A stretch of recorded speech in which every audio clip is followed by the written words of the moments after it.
Hello, xin chào tất cả các bạn. Hôm nay mình muốn chia sẻ đến với các bạn công thức, cũng có thể gọi là bí quyết để mình làm nước sốt, hoặc là cũng có thể gọi là nước chấm. Đó là muối ớt đỏ để mình ăn kèm với các món ăn như là món nướng, món luộc, món hấp, như là hải sản nướng, tôm, mực, vân vân. Thì để làm được muối ớt đỏ như thế nào để cho cái vị nó ngon, màu sắc đẹp, và đặc biệt là các bạn bảo quản thật là lâu, có thể là nửa tháng hoặc là 1 tháng, các bạn vẫn không lo là muối ớt của mình nó bị hư hỏng hay gì hết. Rồi đặc biệt là các bạn sợ nhất là khi mà mình kết hợp với lá chanh thì sẽ có vị đắng. Thì hôm nay mình chia sẻ đến với các bạn cách làm thế nào để nước chấm của mình, nước sốt của mình để lâu và không bị đắng luôn nha. Rồi nếu như các bạn thật sự quan tâm đến công thức làm muối ớt đỏ của mình thì hãy cùng mình vào bếp và thực hiện nha. Để làm được muối ớt đỏ, các bạn cần chuẩn bị cho mình ở đây là ớt sừng. Đây là ớt sừng không cay, nó chỉ hơi the the thôi. Trường hợp nào mà các bạn ăn cay được thì các bạn có thể là kết hợp giữa ớt sừng thêm với ớt hiểm. Nhưng mà ở đây thì mình ăn cay không có giỏi nên là mình dùng hoàn toàn từ ớt sừng. Thì ở đây mình cân lên được là 70g ớt sừng. Một chút nữa thì mình sẽ đi bỏ hạt. Rồi ở đây là tỏi nè, mình đã bóc vỏ rồi. Mình cân lên được ở đây là 20g tỏi. 2 quả chanh, mình cân lên được là 140g. Mình cân cả quả luôn là 140g. Rồi đây là lá chanh. Lá chanh thì mình dùng ở đây là 10g.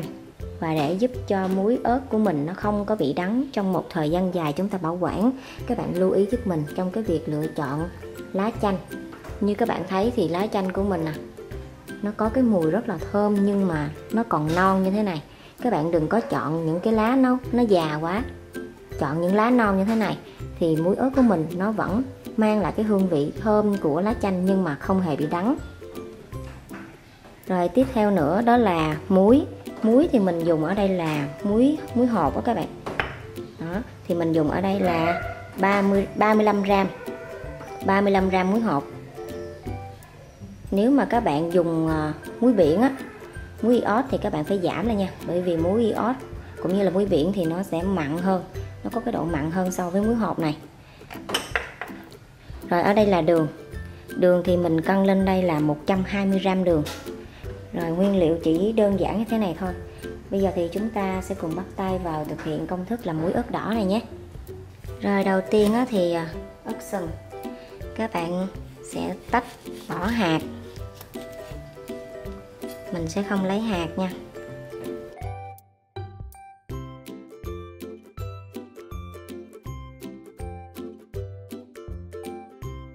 Tương tự thì các bạn sẽ bỏ hết hạt của những trái ớt sừng còn lại. Rồi tiếp theo đó là chanh thì các bạn sẽ bỏ vỏ đi. Mình không có lấy vỏ nha. Rồi các bạn sẽ cắt xung quanh như thế này. Hôm nay là mình dùng chanh không hạt.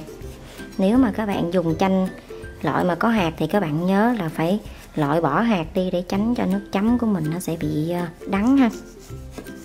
Mỗi lần ngửi thấy cái mùi chanh đó các bạn, thật sự là tự động ứa nước miếng. Rồi sau đó thì các bạn sẽ cắt ra làm tư như thế này.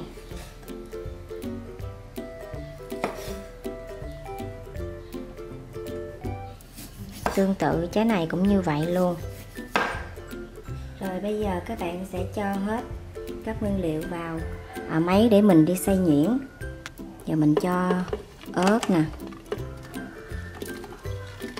cho hết vào, tỏi, chanh, 10g lá chanh, rồi muối nè, cũng như là đường. Thì nếu như nhà của các bạn mà có máy xay thì các bạn cho vào máy xay. Trường hợp nhà mình không có, hoặc là các bạn làm cái số lượng ít thì các bạn có thể là cho vào cối các bạn giã nha.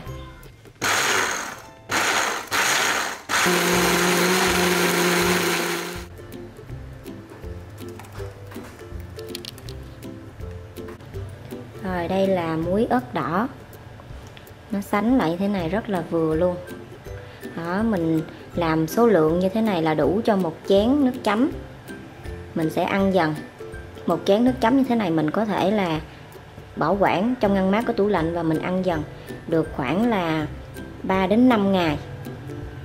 Đó, 3 đến 5 ngày là mình sẽ dùng hết cái chén nước chấm này nha các bạn. Còn mà thời gian mà các bạn bảo quản thì có thể là nửa tháng hoặc là 1 tháng, các bạn đừng lo, nó sẽ không có bị hư gì hết. Và đặc biệt là nước chấm của mình không có một cái vị đắng nào luôn. Rồi bây giờ mình mời các bạn cùng mình thưởng thức nha. Đây mình có một con tôm nè. Đó, chấm như đây. Mình nhúng hết vào cái nước chấm này nhưng mình vẫn không lo là nó bị cay đâu. Đó, các bạn có thấy là những cái lá chanh đó xanh xanh nè, nó bám đều hết trơn con tôm như thế này, rất là ngon. Mời các bạn ha.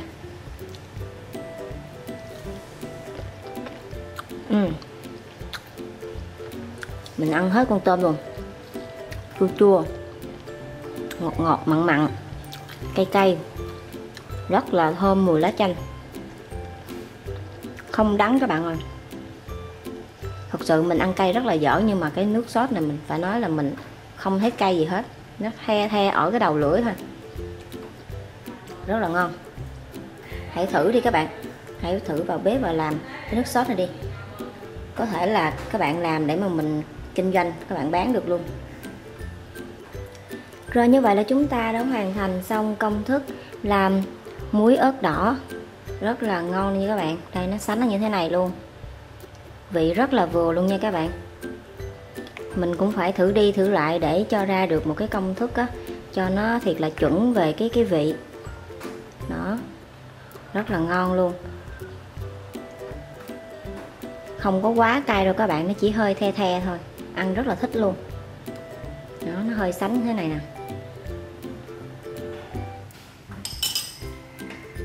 Rồi mình chúc cho tất cả các bạn sẽ thành công với công thức làm nước sốt cũng như là nước chấm muối ớt đỏ.